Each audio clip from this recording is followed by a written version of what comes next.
I know you are a process improvement expert and very focused on a process-oriented approach. So what are the key processes in housing commissions, housing authorities that are ripe for improvement and need to be examined in terms of our strategy for digital transformation?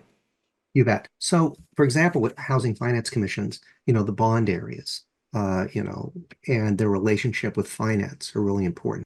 There's a lot of communication back and forth. Outside legal counsel can be involved. And these are pretty complicated processes with long lives in terms of, storage of that information.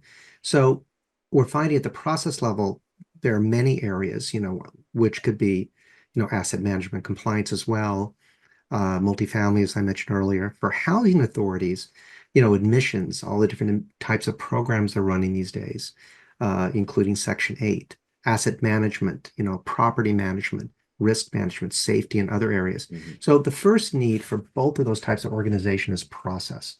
How do we work today? What isn't working correctly? What's causing rework?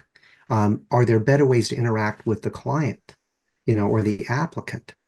By having, for example, a form that could be filled out and have digital workflow, take that in, identify if fields aren't filled out, send it back to them, say we need additional information, allow for routing of this information, but also allow for upload of supporting documents as part of that form and storing that information in one place. And so besides the process, a big challenge we see for both organizations is that they could have their documents stored in different data systems. They could have it stored in email, they have it on shared drives, they could have it in different ECM systems.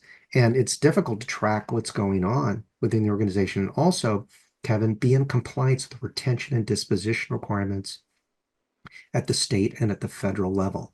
So we see a combination of need for workflow and also for electronic content management for both of these organizations. Well, that makes sense since information is everywhere. We hear about a single source of truth, but the reality is that organizations of all kinds really have multiple sources of truth or multiple sources of information that they need to manage.